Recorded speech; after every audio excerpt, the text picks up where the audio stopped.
todas quienes van ingresando. Bienvenidos y bienvenidas a este ciclo de talleres de A465 Innovación por el Agua. En unos minutitos vamos a estar partiendo, así que si quieren ir a buscar un cafecito, un vasito de agua, este es el momento. Vamos a esperar un par de minutitos a que se conecten todos y todas los que están inscritos. Por mientras también, si quieren en el chat, pueden ir contándonos desde dónde se conectan. Hay gente de distintas universidades, diferentes regiones de Chile y también incluso fuera de Chile, desde Colombia vimos algunos inscritos, la Universidad Antonio de Nariño de Colombia que ahí también nos apoya. Así que eso, vayan contándonos desde dónde se conectan y su nombre. Bueno, ahí sale el nombre, pero se entiende.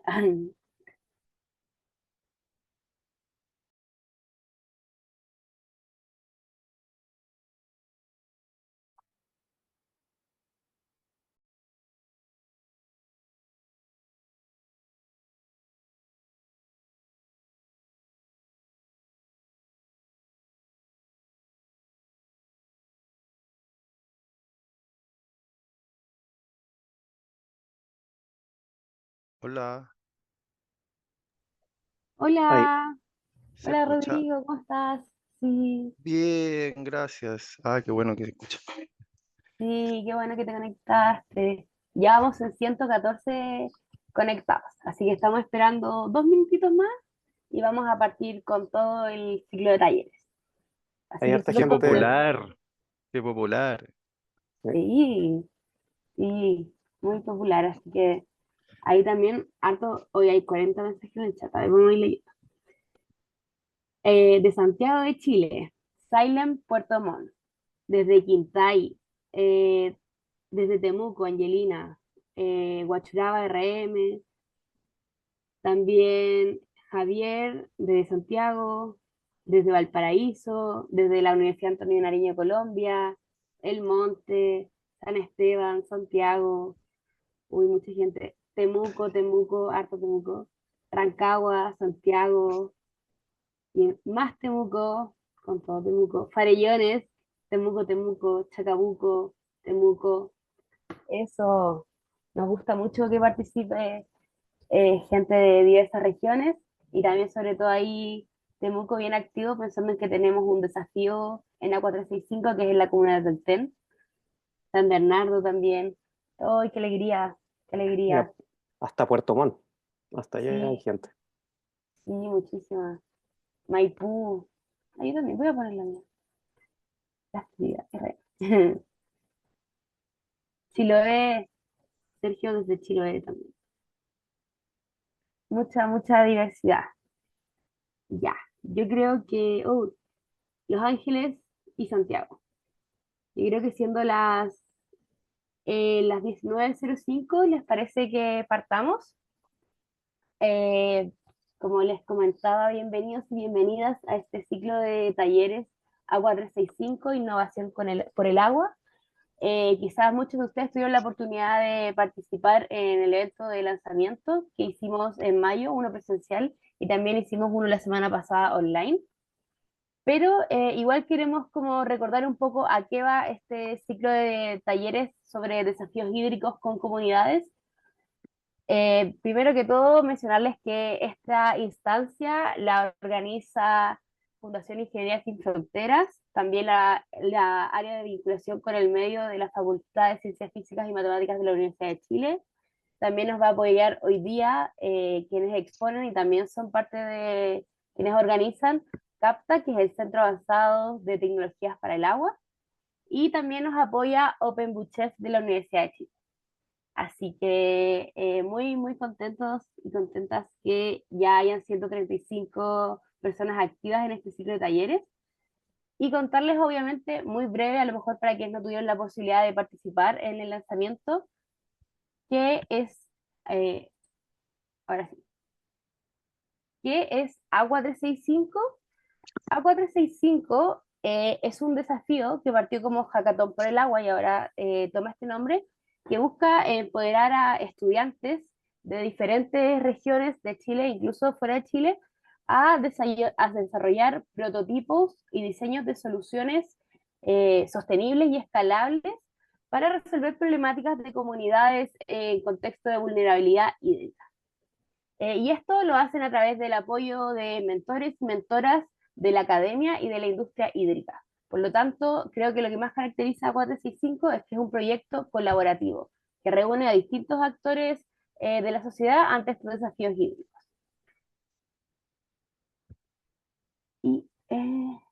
Y bueno, esto seguramente es el flyer que ustedes vieron. Acá están todo la programación, que van a ser 4 talleres, el ciclo de talleres va a ser miércoles por medio, excepto el último que va a ser un día jueves. Entonces partimos ahora 29 de mayo y ahí ustedes tienen que calcular que miércoles por medio van a ser. Partimos ahora con desafíos hídricos con comunidades, después más adelante nos vamos a ir al tema de cómo codiseñamos soluciones desde la perspectiva de la ingeniería humanitaria. También después vamos a hacer un análisis de caso de una solución hidroenergética en la comuna de Quilicura. Y también vamos a terminar con un taller con la industria en la cual vamos a analizar todo el ecosistema para implementar una solución hídrica en una comunidad. Así que va a estar muy, muy interesante. Espero que de aquí surjan muchos aprendizajes, conocimientos, discusión. Y también les quiero comentar quiénes nos apoyan. Eh, ya les comenté quiénes lo organizaban y también qué empresas e industrias se involucran en esto y nos impulsan.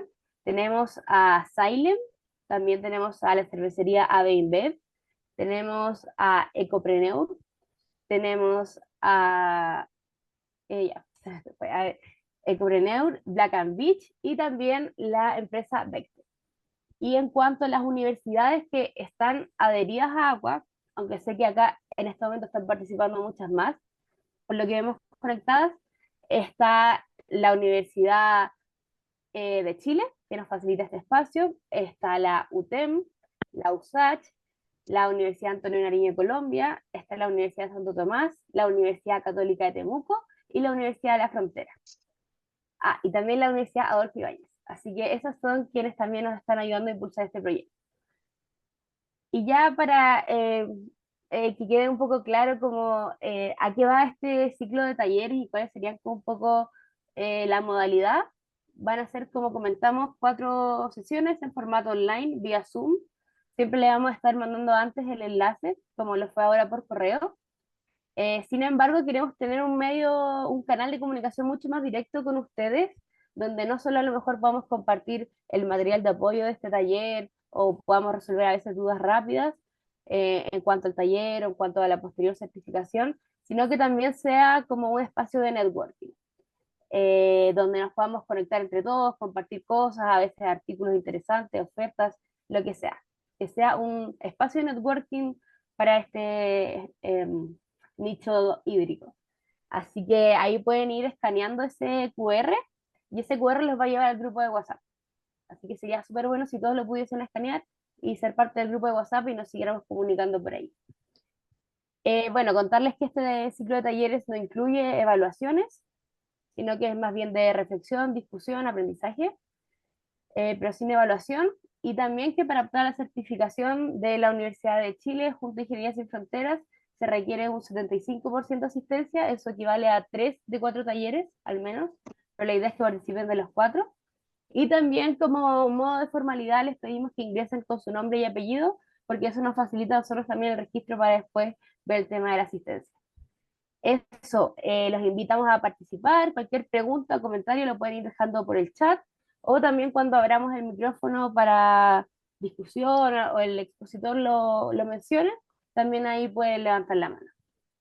Así que eso, sin más preámbulo, vamos a ir con todo a la exposición de hoy. Denme un segundo. El día de hoy la temática es realizar una especie de pasada diagnóstico de los desafíos hídricos con comunidades en Chile. Y para esto nos va a acompañar James McPhee. Él es subdirector de CAPTA. CAPTA es el Centro Avanzado de Tecnologías para el Agua. Y contarles un poco de su experiencia. Él es ingeniero civil de convención hidráulica de profesión. Se ha desarrollado primero desarrolló su carrera en el mundo privado, en consultoría, y ahora está muy dedicado a temas de investigación. Cuenta con una maestría del Departamento de Ingeniería Civil y Ambiental de la Universidad de California en Los Ángeles y también el grado de doctor de recursos hídricos en esa misma universidad. Además, el profesor McPhee es académico de Ingeniería Civil de la Universidad de Chile, focalizado mucho en hidrología y agua que proviene de la cordillera de los Andes, y también temas relacionados a nieve, glaciares, materias que empezó a estudiar desde el año 2009 hasta la fecha. Y también en este contexto, el doctor McPhee practicó una línea de trabajo en el campo de hidrología de las nieves. Así que sin más preámbulos, les dejo con ustedes a James McPhee y le doy el paso ahí para que lo tome. Yo voy a dejar de... Eh, ¿Cuál va primero? Esta es una pillería. ¿Cuál es este número? ¿Cómo? No, porque esa es la unidad de... Ah, no sé si a alguien se le quedó prendido, pero bueno, yo voy a dejar de compartir para que así el doctor James McPhee pueda conectarse con su exposición. Muchas gracias, nos vemos en un ratito.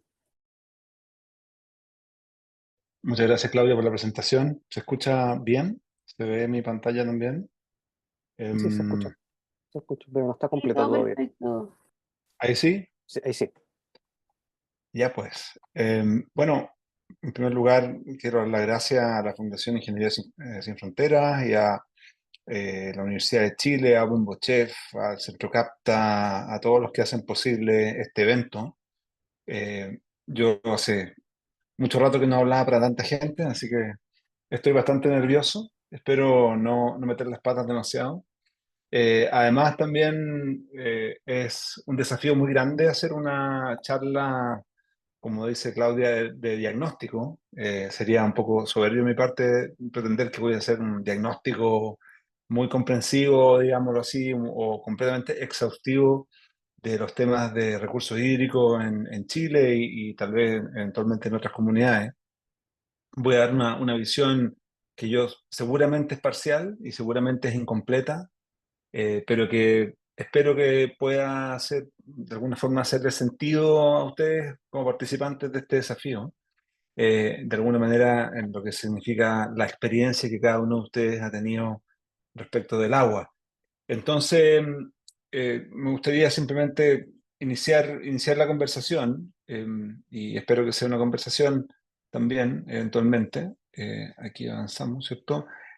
Hablando un poquito de qué hace que los desafíos en recursos hídricos, si pensamos en el mundo de los recursos naturales, ¿cierto? Y entendiendo que el agua es un recurso natural, en este caso renovable, ¿por qué los desafíos del agua son difíciles de abordar con las herramientas tradicionales? ¿Por qué, a mi juicio, los temas del agua son más complicados de resolver y por qué entonces se da que tenemos crisis hídricas que se suceden o que se dan en múltiples lugares del mundo, con múltiples climas? Es decir, prácticamente en ningún lugar en el mundo, independiente que sea un lugar donde el agua existe en abundancia o donde el agua existe con mucha escasez, donde no hay algún problema relacionado con el agua, ya sea en su disponibilidad física, en su calidad química, en la distribución, en el acceso al agua. Es decir, siempre, pues, no importa dónde vayamos a mirar, vamos a encontrar algún desafío asociado con el agua. Y eso tiene que llamar la atención y seguramente hacernos reflexionar. En Chile ya hace varios años se ha venido hablando que vivimos una crisis hídrica. El, Esa crisis se manifiesta de manera diferente donde, en los distintos lugares, en las distintas regiones de nuestro país.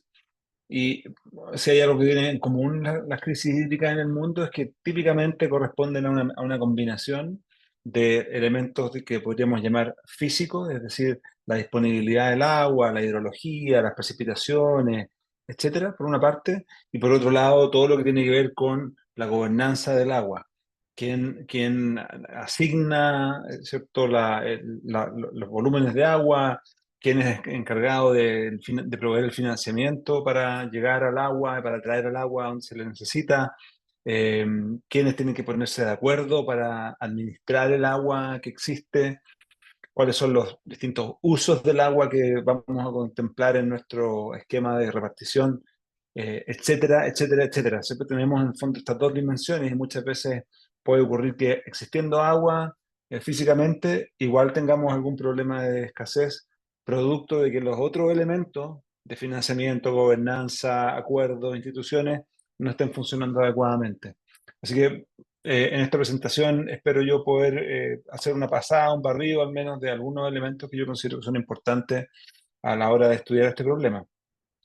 Entonces, ¿por qué? Y yo soy ingeniero civil hidráulico, no soy economista, por lo tanto voy a primero partir un poco hablando de recursos naturales desde una mirada desde la economía, inspirado, ¿cierto?, en Michael Hahnemann, que ya publicó hace varios años un paper muy interesante donde discutía algunos elementos especiales que hacen que el agua sea distinta a otros recursos naturales, ¿cierto?, que tiene que ver con cómo valoramos el agua, ¿cierto? Cómo le asignamos un valor, cómo la incorporamos dentro de la economía de alguna forma, ¿cierto? Que es lo que nos permite de alguna forma tomar decisiones respecto a los recursos o bienes escasos.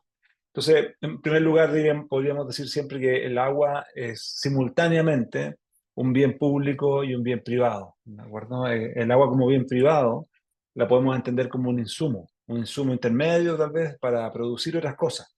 ¿Ya? Y estamos acostumbrados a pensar en el agua en esos términos, ¿cierto?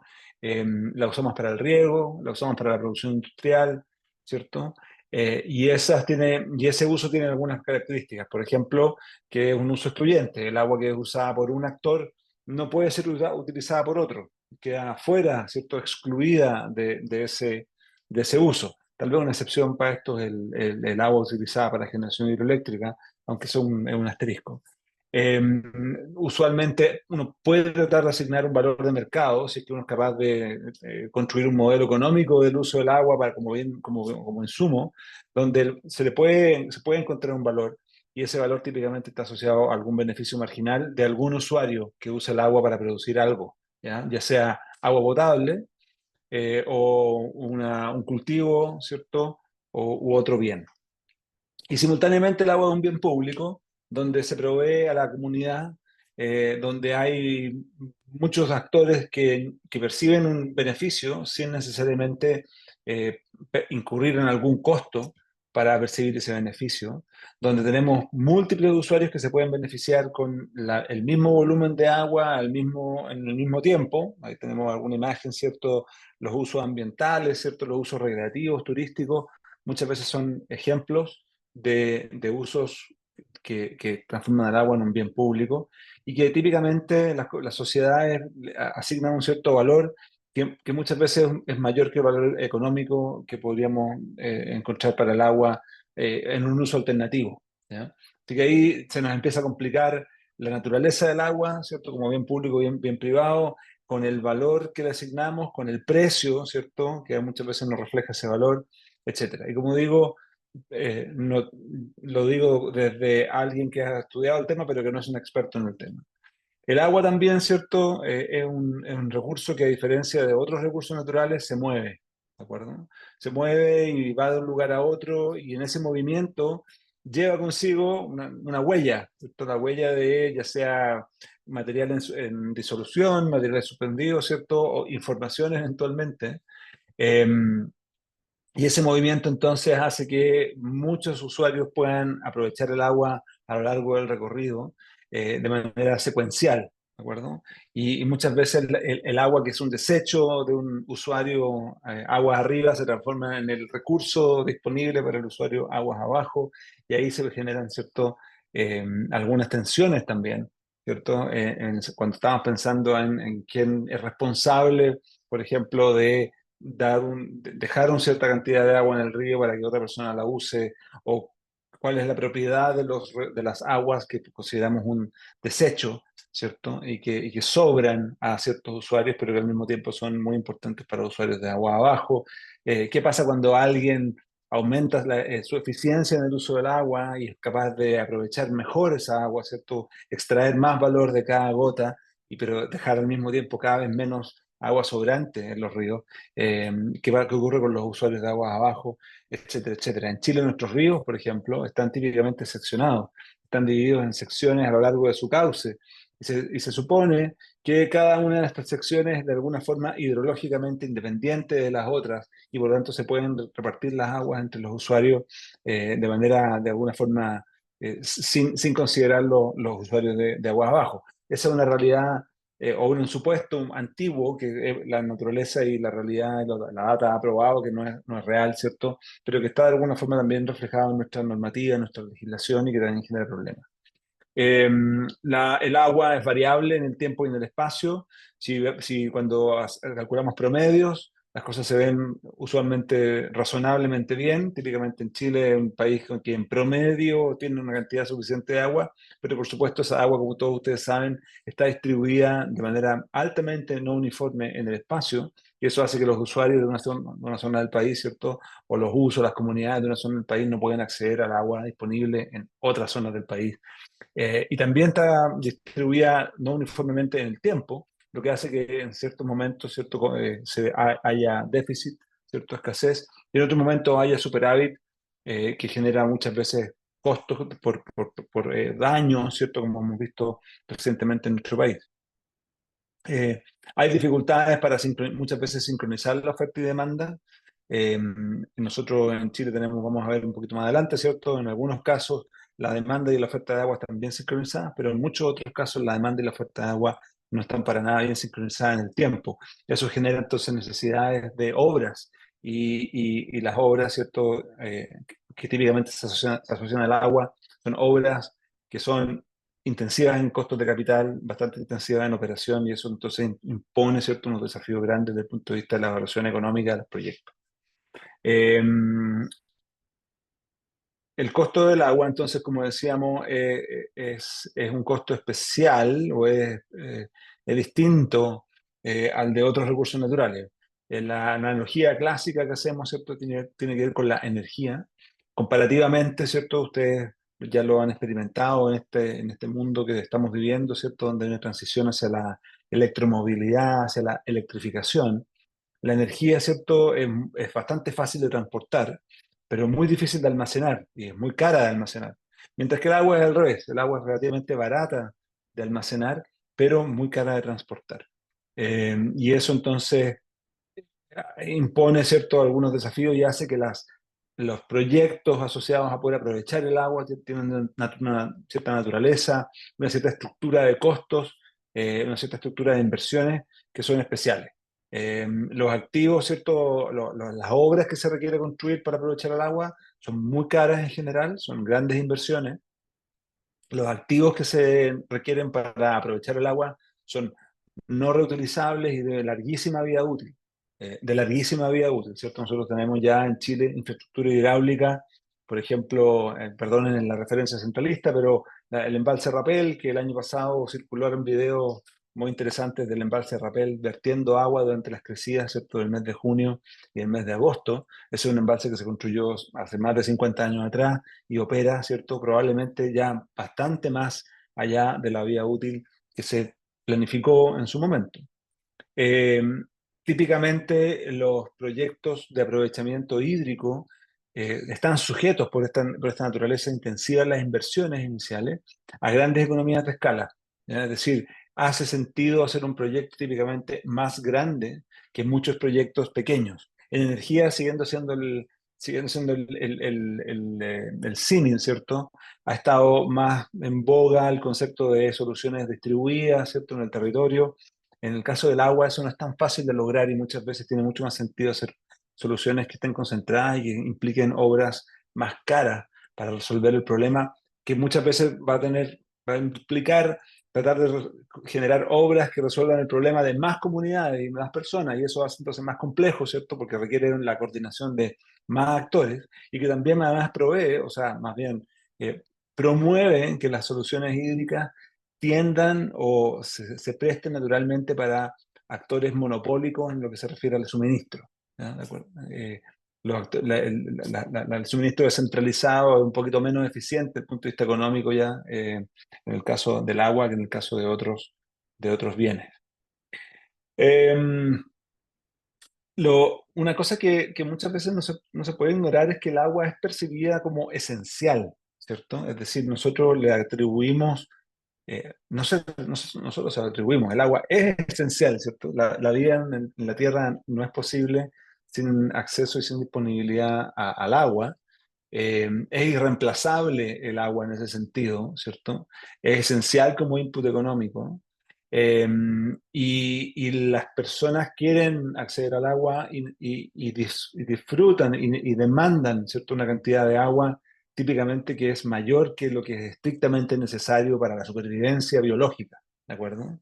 Pero lo interesante, ¿cierto? En este sentido, desde el punto de vista del análisis, es que incluso aquellos volúmenes que exceden la necesidad de supervivencia biológica, que ahí estamos viendo, ¿cierto? Una persona requiere como 10 litros por día, ¿cierto? Para sobrevivir en total, entre 5 y 10 litros por día.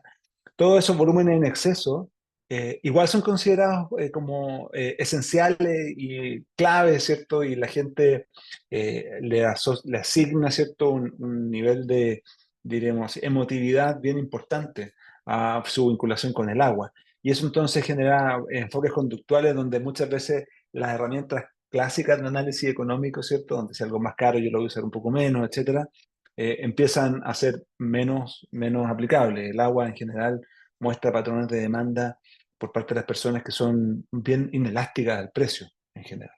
¿Ya? Em, Tal vez para ir cerrando, ¿cierto? El agua, como vemos en esa imagen, puede significar un recurso, ¿cierto? Algo que necesito y que busco con, ¿cierto? Con bastante ansia, y al mismo tiempo puede significar una amenaza, un elemento natural que tiene una capacidad destructiva muy, pero muy importante y que puede alterar de manera significativa las comunidades y las sociedades en cuanto a lo que las comunidades han construido para vivir en la naturaleza. ¿Ya? Además, muchas veces, ¿cierto? Los análisis economicistas, ¿cierto? Que son más bien del tipo valor marginal, no consideran los valores en promedio, típicamente los costos en promedio tienden a disminuir cuando los volúmenes de agua son altos y eso, entonces, como hablábamos antes, ¿cierto? Tiende a promover obras que son más grandes en general, que si lo consideramos y lo mezclamos ahora con las situaciones o con las consideraciones modernas en cuanto a la protección del medio ambiente, van más o menos en tensión también, ¿cierto? Grandes proyectos tienden a ser más complejos de concebir y de implementar en el contexto de protección del medio ambiente que estamos nosotros tratando de introducir en nuestra sociedad. ¿Ya?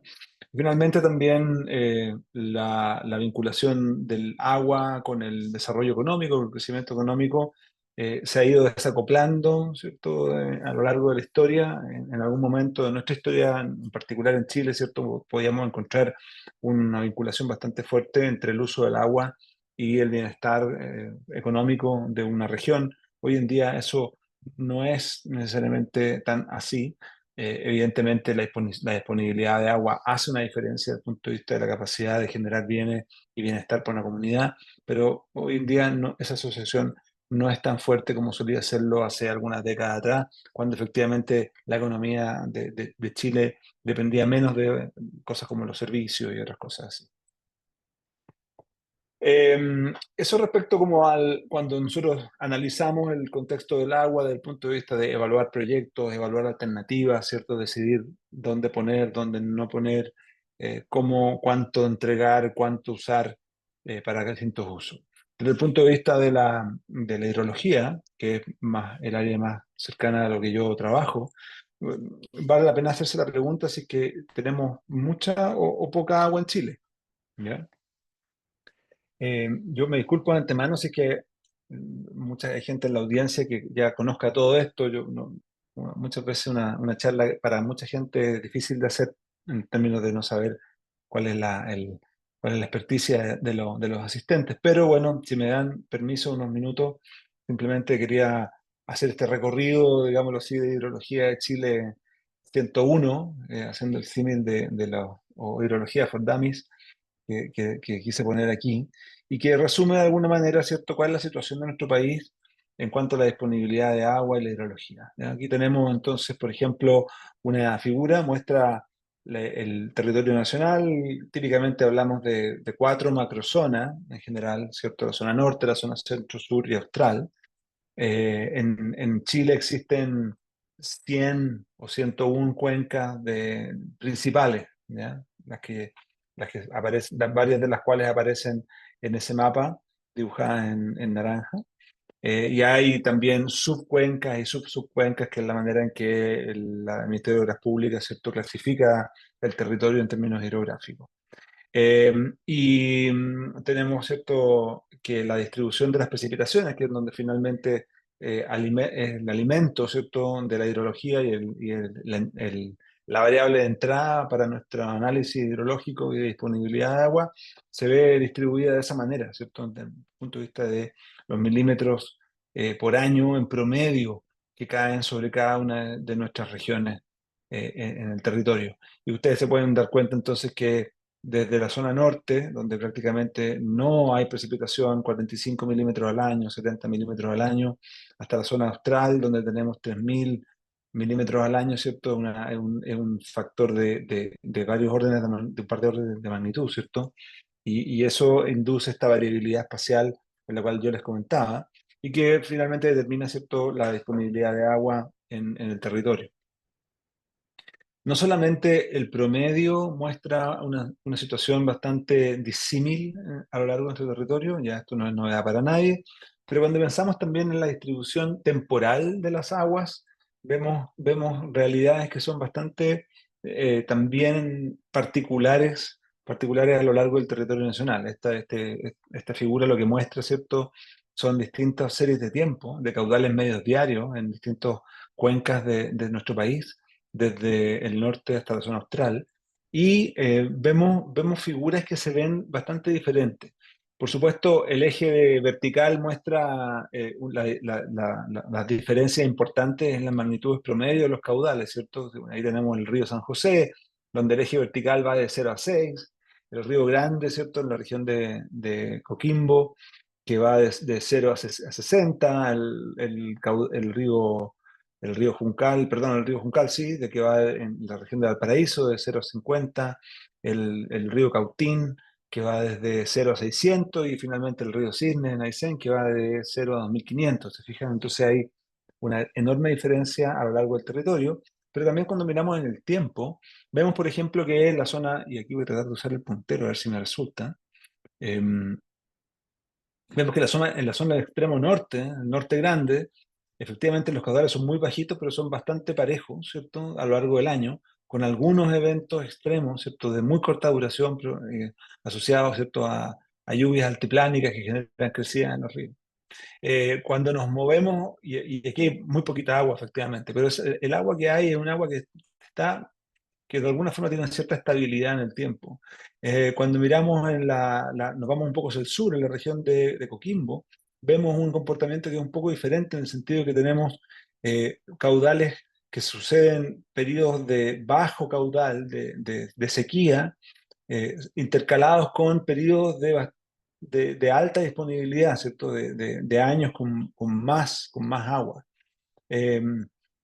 Tenemos aquí, si miráramos una serie larga de tiempo, veríamos entonces algunos años de abundancia, seguidos de típicamente más años de escasez, y luego seguidos de algunos años de abundancia. Entonces tenemos eh, una, una realidad climática distinta en el norte chico, y eso, por ejemplo, ha motivado, que no es casualidad, que haya grandes sistemas de embalses comparativamente en el norte chico, que están preparados para acumular agua por varios años, ¿cierto? Y entregar el agua lentamente hasta en los periodos de sequía, esperando, ¿cierto?, que vuelva a haber algunos años de abundancia. Y así funciona un poco este sistema. Por supuesto, de más está decir que luego de 15 años aproximadamente de sequía, esta realidad no es la misma, ¿cierto?, que solíamos tener o que solíamos conocer antes de 2010. Si nos movemos más hacia el sur, hacia la zona centro ya realmente, aquí vemos que la variabilidad interanual comparativamente no es tan alta, y tenemos mucha más regularidad en los ciclos. Y eso sí, esa regularidad está dada fundamentalmente por la gran importancia de las nieves y los glaciares en la generación de escorrentía. Es decir, aquí tenemos, ¿cierto?, un embalse natural en la cordillera de los Andes que acumula, ¿cierto?, agua en forma de nieve y en forma de hielo y la entrega, ¿cierto?, con la regularidad que tienen las estaciones y con, por supuesto, años bajos y años altos, pero no con esa variabilidad tan extrema como observamos a medida que vamos más hacia el norte. Después nos movemos hacia el sur y aquí cambia una vez más la realidad porque la cordillera de los Andes disminuye su elevación, donde las precipitaciones se suceden con mucha más frecuencia y típicamente aparecen precipitaciones en casi todo el año. Eh, las tendencias muestran en la zona centro-sur que los veranos se han ido siendo más secos a lo largo del tiempo, pero en general teníamos cauces y ríos donde el agua permanecía presente con más frecuencia o con más regularidad durante el año, y eso genera entonces un esquema de uso y unos sistemas sociales que son distintos en ese sentido porque tienen esa disponibilidad. Y finalmente llegamos a la zona austral, donde ¿cierto?, las precipitaciones son de enorme magnitud, donde también tenemos acumulación de nieve y de hielo, ¿cierto?, y donde los caudales, ¿cierto?, exceden con creces, a pesar de que tienen bastante variabilidad. No es tan extrema como la zona norte, son mucho más parejos los caudales y exceden con creces, ¿cierto?, cualquier estimación de uso por parte de comunidades que uno quisiera hacer.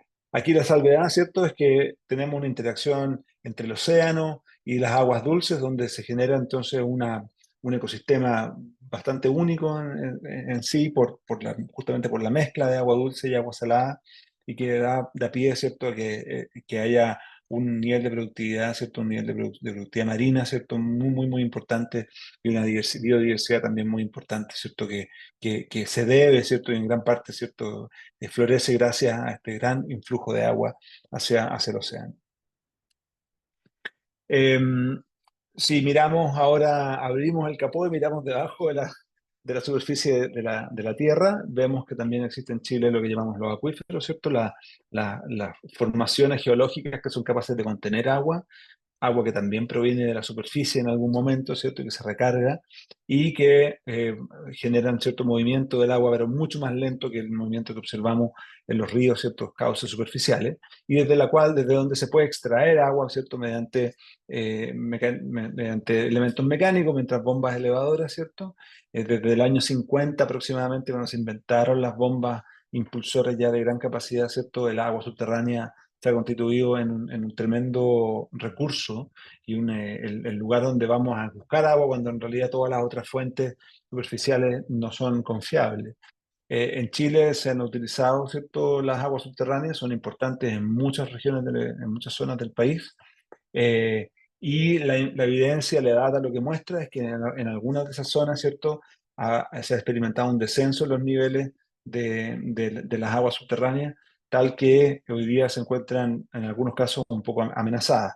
Esa evidencia o esos descensos de niveles, también la evidencia sugiere que se debe a una combinación de las condiciones climáticas y de la escasez y la sequía, ¿cierto?, que ha afectado a gran parte del territorio de Chile en los últimos 15 años, pero una componente importante también tiene que ver con el uso del agua por parte de la sociedad, que la extrae, ¿cierto?, a tasas que en algunos casos parece ser más altas que lo que suena razonable. Si nos vamos también a la zona costera, las zonas costeras, los acuíferos son bastante importantes como una fuente de agua, y los acuíferos de las zonas costeras interactúan también con el agua de mar que se infiltra, ¿cierto?, hacia el continente. Hay un balance, ¿cierto?, entre las aguas dulces que vienen de los acuíferos de la zona del continente y el agua de mar. Y si es que la masa y el volumen de agua dulce que viene por el acuífero disminuye por distintas razones, por sequía, por sobreexplotación, entonces el agua de mar empieza a ganar, empieza a avanzar, ¿cierto?, ganar terreno, y lo que empieza a pasar es que esos acuíferos pueden ser dañados por la intrusión salina y ser contaminados por la sal y después quedar inutilizados o inutilizables. Así que ahí tenemos una amenaza, ¿cierto?, un riesgo, ¿cierto?, que estamos viviendo como sociedad y como país y como sistema hidrológico, que es bastante importante. Un tercer elemento que creo yo es relevante cuando hablamos de hidrología tiene que ver con la calidad del agua.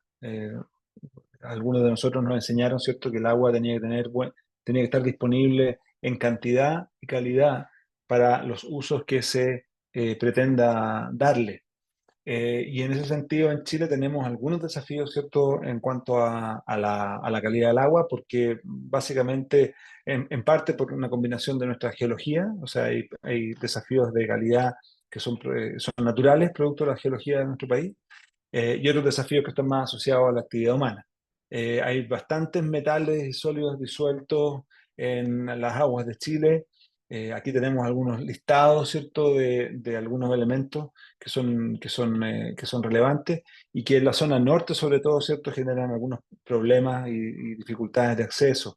El boro, el arsénico, ¿cierto?, cloruro, sulfato, muchos de estos elementos están presentes en nuestra naturaleza y son movilizados por el agua cuando el agua pasa por el suelo, por la roca, y eso entonces genera dificultades, igual que el cobre. Varios otros iones, ¿cierto? Y sales, producto de nuestra geología, generan conductividad eléctrica, o sea, salinidades altas en las aguas.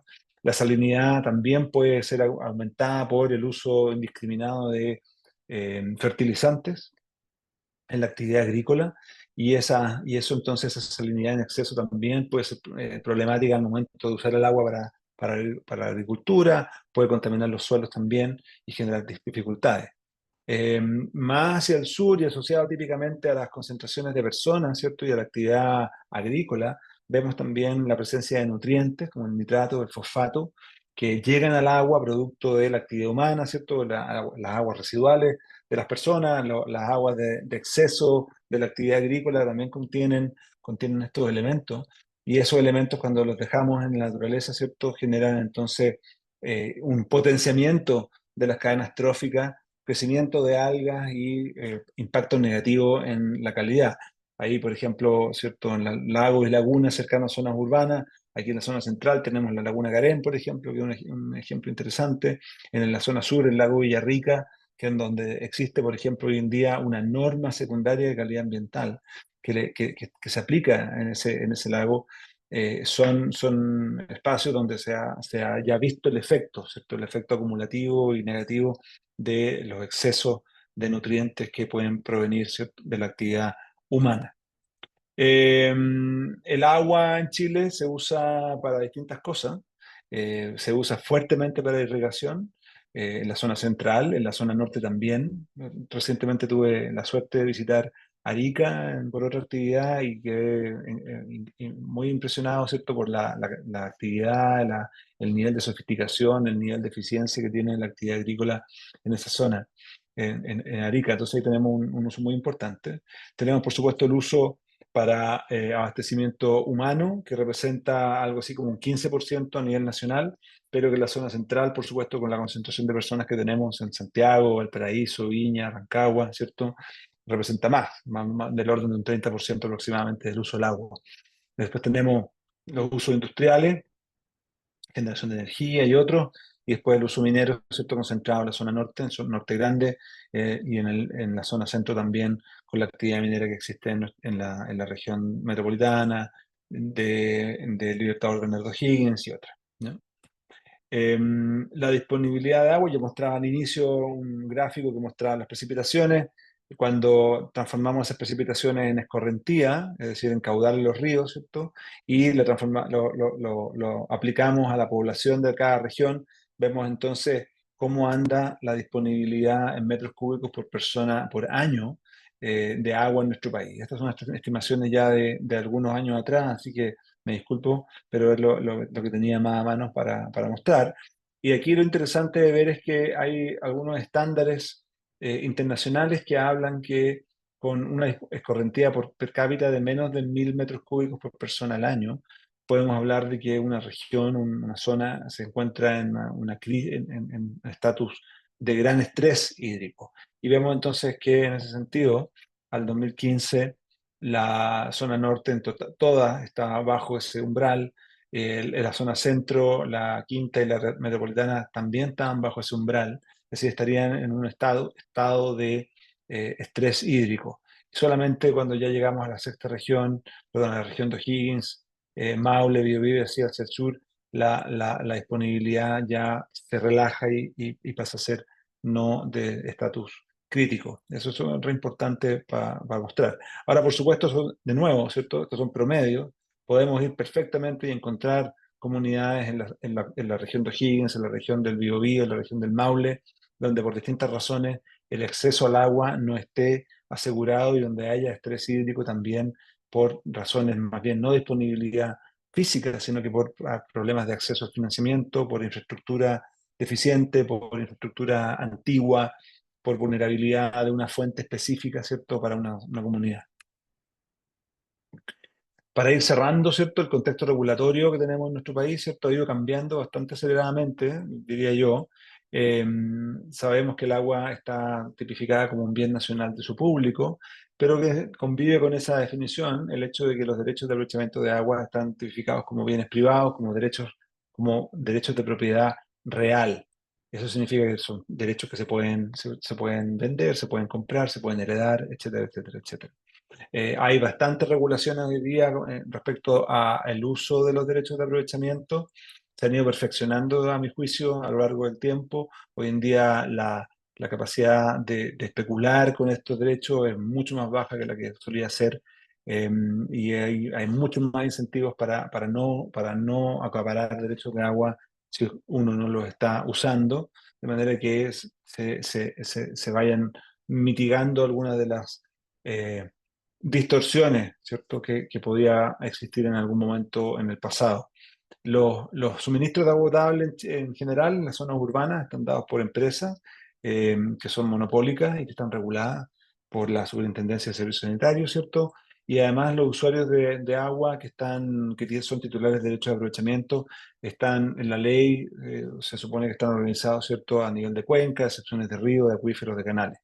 Hay bastante variabilidad en las capacidades técnicas, financieras, de organización de las organizaciones de usuarios de agua. Hay algunas que funcionan de manera muy buena, que son capaces de administrar las aguas de manera eficiente, ¿cierto? De evitar que de los periodos de sequía resulten en, por ejemplo, interrupciones en la producción de alimentos y cosas que son importantes para la sociedad. Y hay algunas otras que tienen desafíos más importantes en cuanto a su capacidad de acción y de organización. Así que tenemos ahí también algunos desafíos.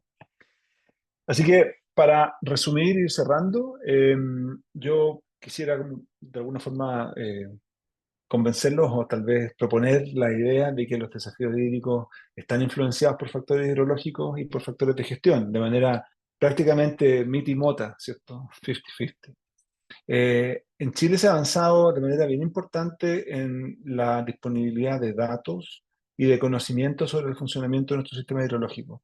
Pero a mi juicio eso no se ha traducido necesariamente en que vayamos avanzando de manera uniforme en todo el territorio hacia una gestión integrada de los recursos hídricos, usando la cuenca hidrográfica como el área o como la unidad de análisis más importante.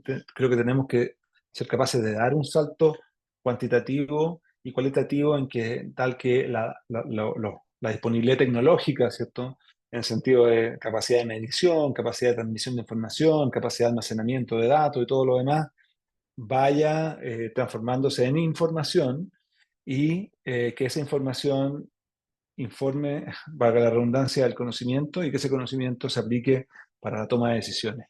Eso creo que todavía es algo en lo cual estamos un poquito al debe. Desde el punto de vista de gobernanza, hay diagnósticos ya bastante establecidos y que se mantienen vigentes de que tenemos desafíos en lo que se refiere a la fragmentación institucional, ¿cierto? Tenemos muchos organismos del Estado que tienen que ver y tienen injerencia sobre los recursos hídricos. Las políticas nacionales no son necesariamente siempre armónicas desde el punto de vista de los recursos hídricos, es decir, las políticas sectoriales de cada uno de los estamentos del Estado muchas veces o algunas veces tienen objetivos que pueden ser contradictorios o entrar en conflicto.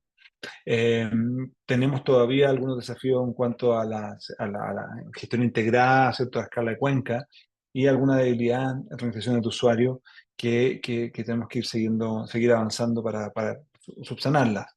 La función ambiental del agua, que por muchos años estuvo más bien postergada, que luego se fue fortaleciendo a través del establecimiento de caudales ecológicos, a través del servicio de impacto ambiental, de evaluación ambiental, perdón, también ha sido potenciada y ha sido, diría yo, protegida de mejor manera gracias a la reforma del Código de 2022. pero todavía quedan algunos vacíos en la función ambiental del agua, sobre todo en cuencas donde los usos del agua han sido establecidos y son usos que se han consolidado a lo largo de muchas décadas.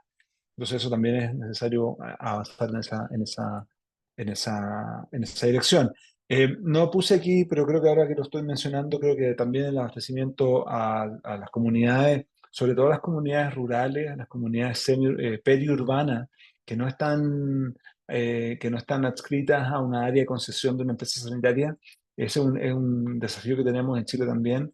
Esos sistemas sanitarios rurales existen y funcionan en gran medida con un apoyo del Estado, pero también son bastante vulnerables, ¿cierto?, a las variaciones, por ejemplo, climáticas, a variaciones hidrológicas que sus fuentes puedan presentar, y eso también yo creo que es un tema que es bien importante en nuestro país. Así que problemas no resueltos, creo yo, el uso sucesivo del agua y la contabilidad de esa agua, ¿cierto? Para poder asignarla adecuadamente y que no se generen ciertos vacíos y situaciones de demanda no satisfecha, la evolución entre el balance del balance entre la oferta y demanda en el tiempo, producto de sequías, producto del cambio climático, la capacidad de adaptar los sistemas de gestión a esas tendencias que muchas veces son bastante lentas y poco perceptibles, es algo que no tenemos bastante resuelto. La fragmentación institucional, el seccionamiento de cuencas y acuíferos y por lo tanto las capacidades que tenemos de lograr acuerdo entre usuarios y actores que están interesados en la misma agua, todavía creo yo es precaria en Chile. La interacción entre agua superficial y subterránea ya estaba, evidentemente la ciencia la entiende bastante bien, pero nuestro funcionamiento regulatorio no está del todo reflejada, creo yo, todavía.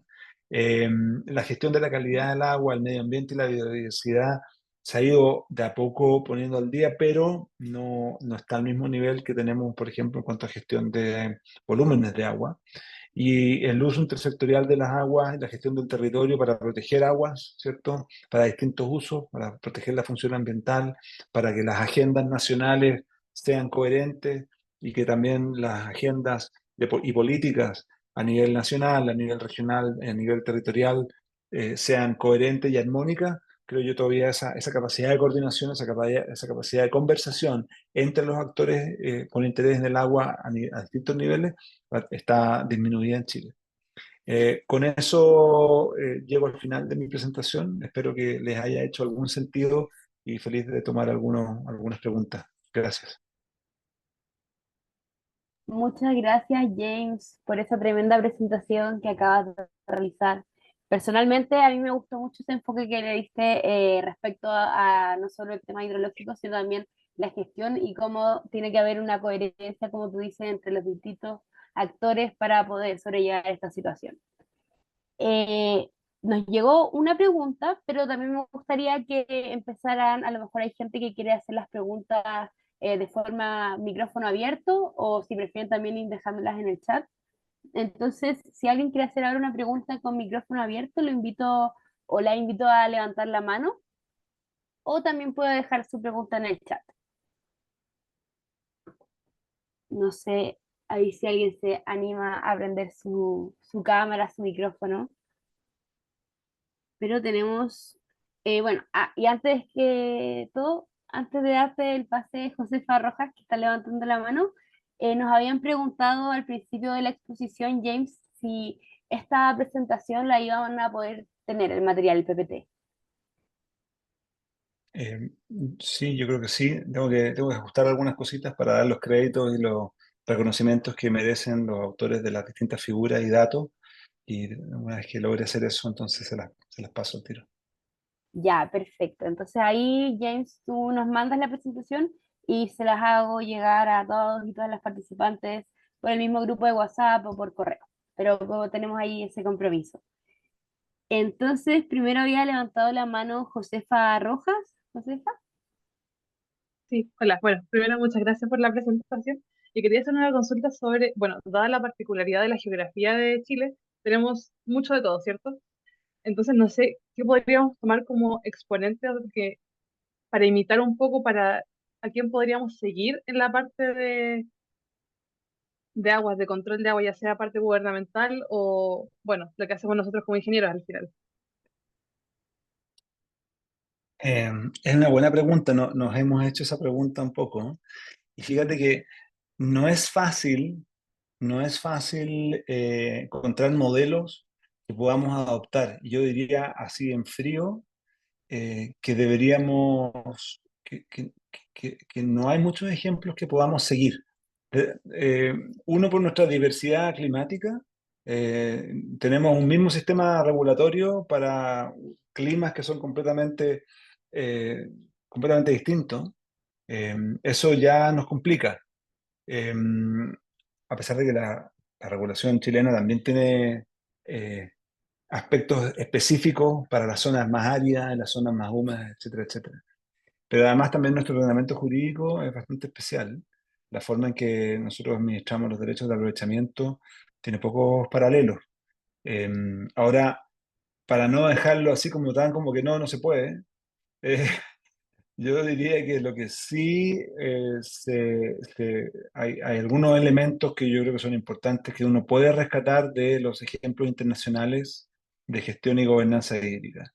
Y esos ejemplos son intentar disminuir la fragmentación institucional a nivel del Estado, generando alguna agencia o algún ente en el Estado, ¿cierto? Probablemente dentro del Poder Ejecutivo que tenga capacidades, competencias y jurisdicción para dictar política y ejecutar política de manera más sólida que lo que tenemos hoy día. Yo creo que eso es una primera cosa. Ha habido propuestas, ¿cierto? Hay gente que hablaba de una Agencia Nacional del Agua, otra gente hablaba de una Subsecretaría de Recursos Hídricos. Eh, yo prefiero no entrar en ese debate todavía porque es más largo, ¿cierto? Pero que deberíamos hacer en ese sentido. Y lo otro que uno encuentra también en la experiencia internacional es la capacidad de los actores asociados al agua en territorio, en una cuenca hidrográfica, de tener un organismo, ¿cierto?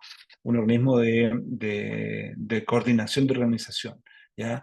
Llámese Consejo de Cuenca, Organismo de Cuenca, como queramos llamarlo, eh, la constitución de ese tipo de espacios de diálogo permanente son, creo yo, van en la dirección correcta y deberíamos también como sociedad tratar de avanzar en esa dirección, no para intervenir necesariamente la forma en que se ha administrado el agua históricamente en Chile, pero sí para poder generar espacios de acuerdo, de identificación temprana de riesgos, posibles conflictos y de resolución de esos conflictos de manera preventiva.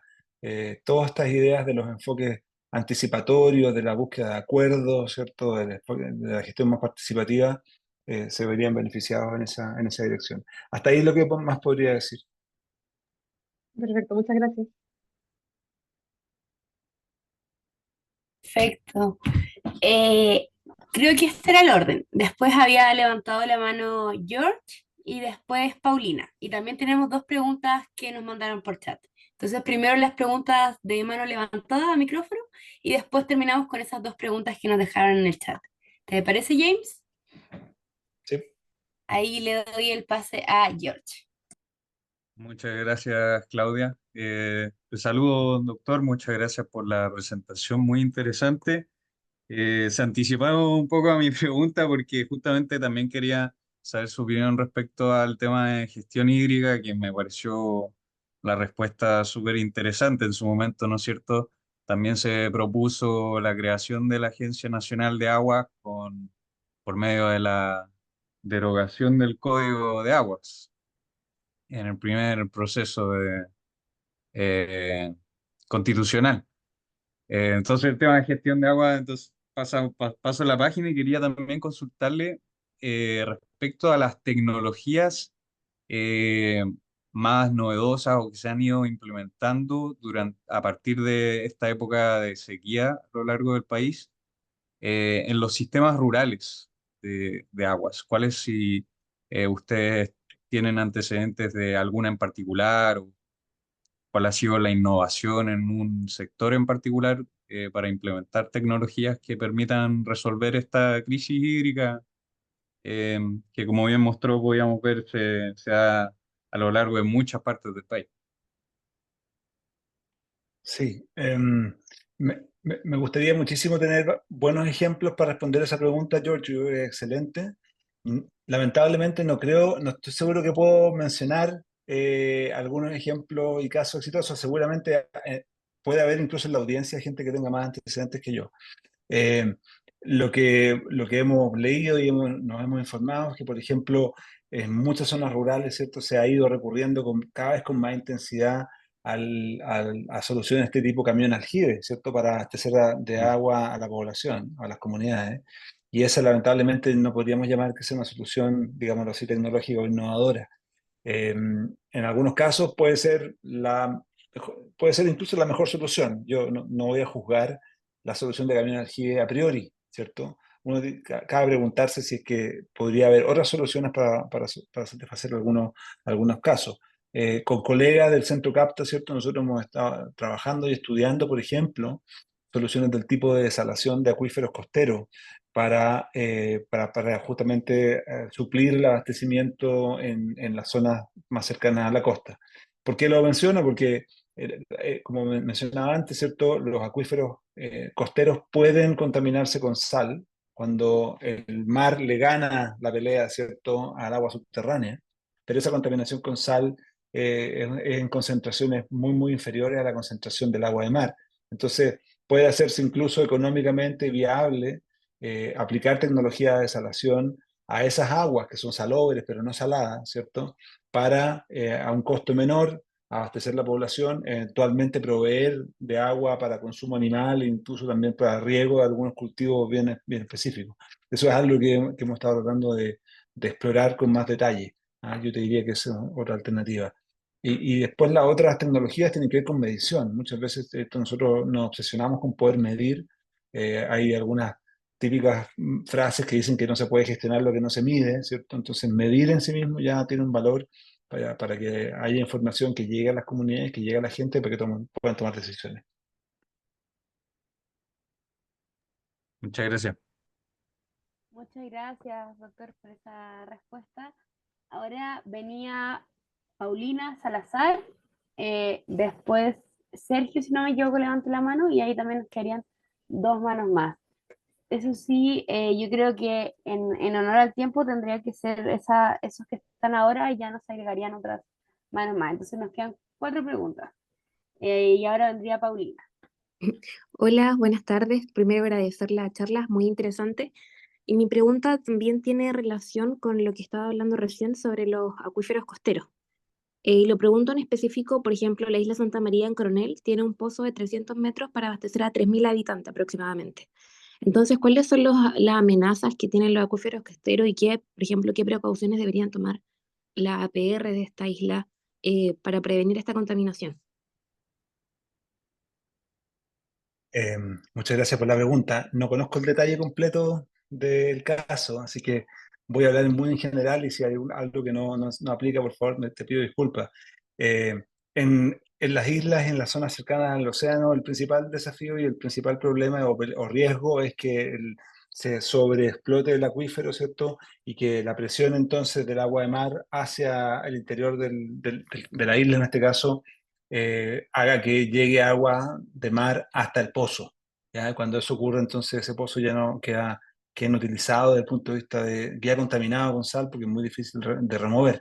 Entonces, eso se controla de dos maneras, ¿cierto? Una es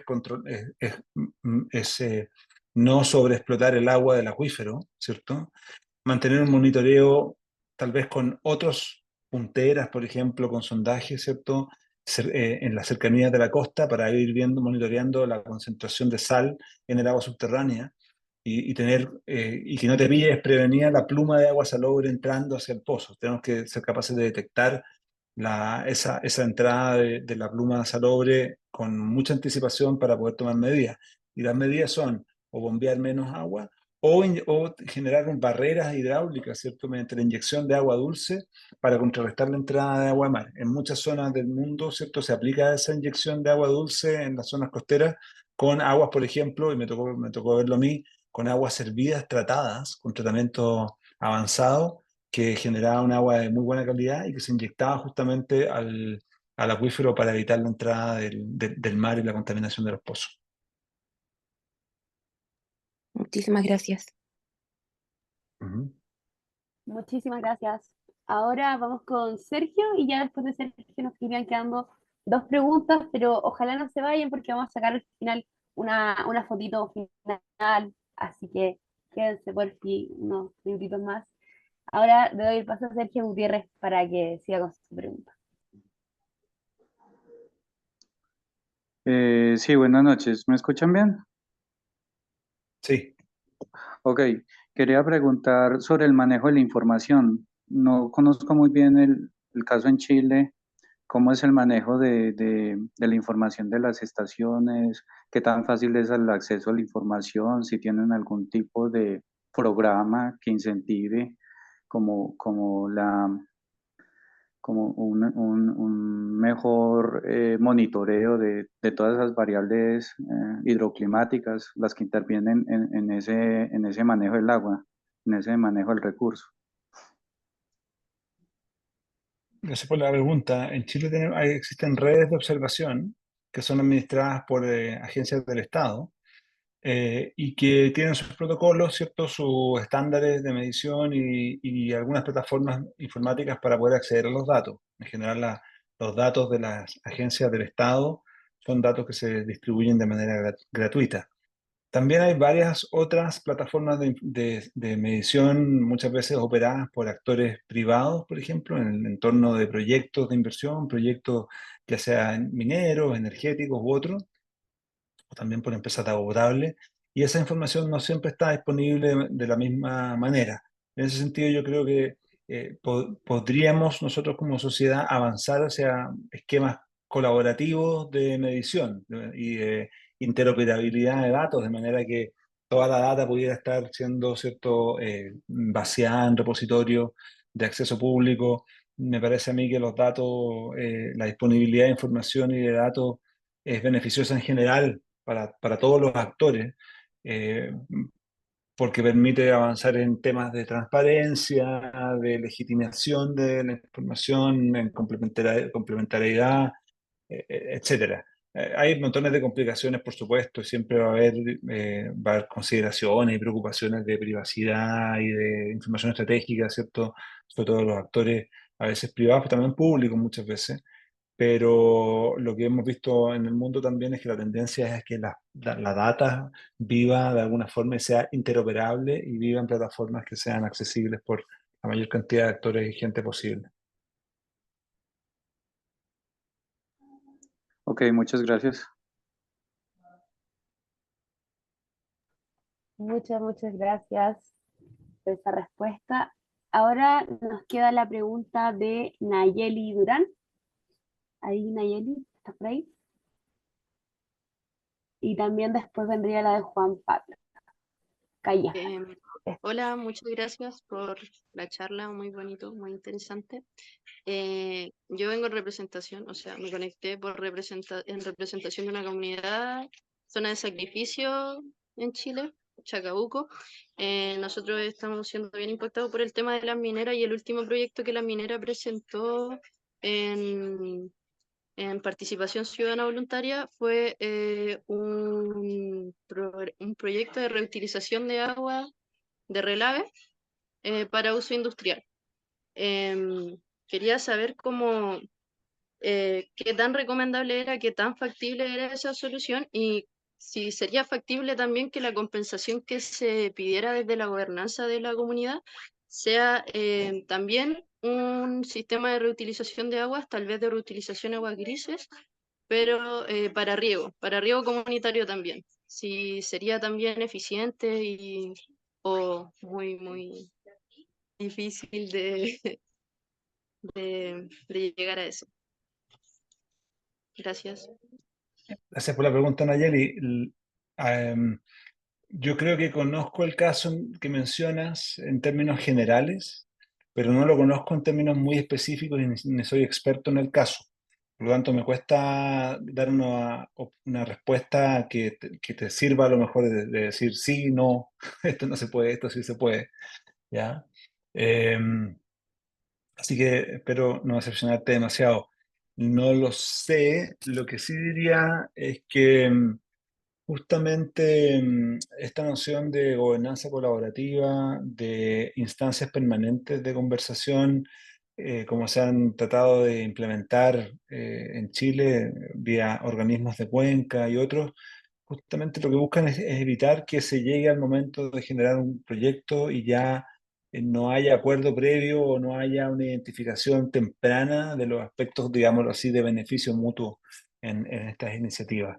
Eh, Ahora, en términos generales, uno diría las aguas, todas las aguas que se puedan reutilizar, es bueno reutilizarlas. Uno siempre piensa eso. Pero también puede haber casos donde el reuso del agua tenga un impacto negativo sobre un tercero, ¿ya? Y eso nuestra legislación intenta hacerse cargo de ese tema, con toda la información que se pueda. Personalmente, yo lo poco que he trabajado en este tema de las compensaciones, siempre me ha parecido que las compensaciones en el sistema de evaluación de impacto ambiental deberían estar vinculadas con el tema de afectación, ¿cierto? Es decir, que las compensaciones no sean desconectadas conceptualmente y temáticamente respecto del ámbito que genera el impacto. ¿De acuerdo? Entonces, un impacto hídrico ojalá pueda ser compensado mediante una acción, un proyecto hídrico. Eh, pero eso, de nuevo, lo digo como persona particular y solamente en términos generales, pero sin conocer demasiado en detalle el caso particular que están mencionando. Gracias.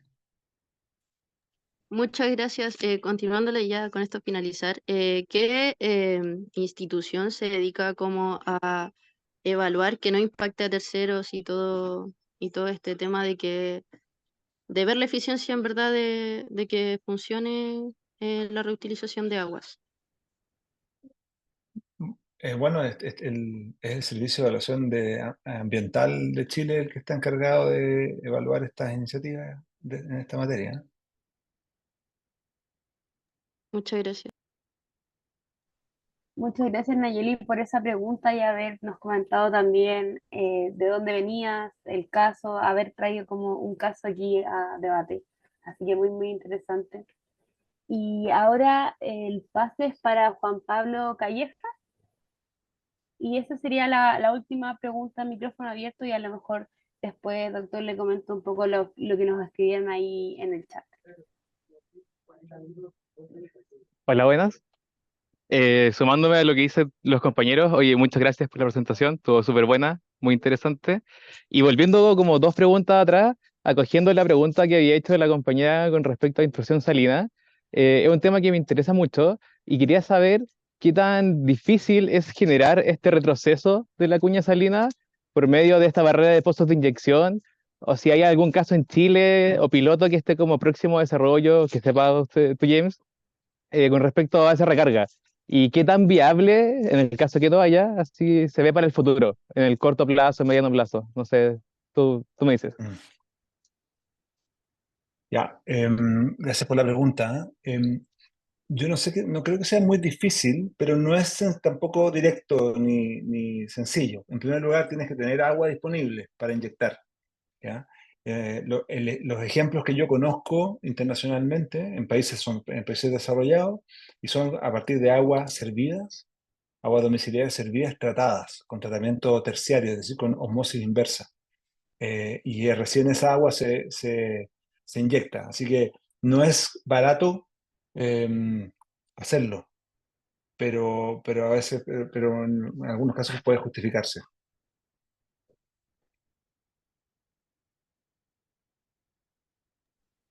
Eso. Súper.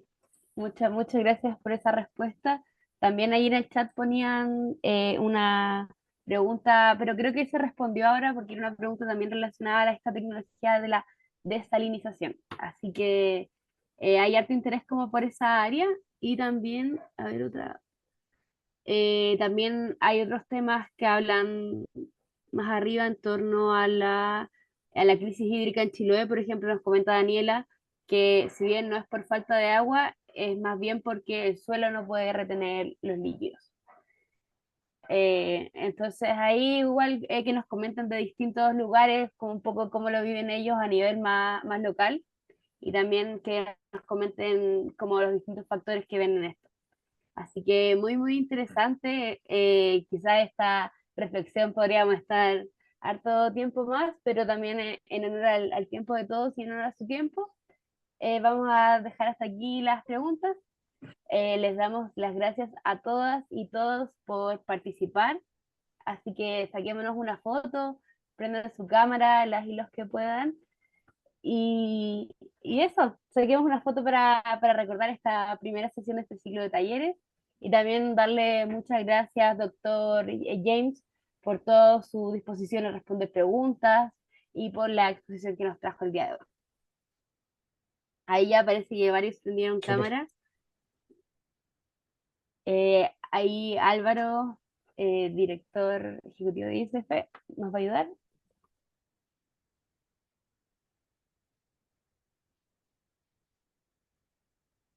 Súper. Solo decirle que tenemos 7 páginas de conectado, así que me estoy demorando un poquito, pero están saliendo todo muy bien. Ahí hay un poquito, pero todo bien. Genial evento. Muchísimas gracias. Ya Muchas estamos, muchas gracias. gracias. Chao. Ahí Chao. estaremos Chao, mandando buenas toda la noches. info por el WhatsApp. Estén atentos. Chau, que estén Que estén muy bien. bien. Chao, muchas Chao. gracias. Muchas gracias. Chao. Adiós. Gracias.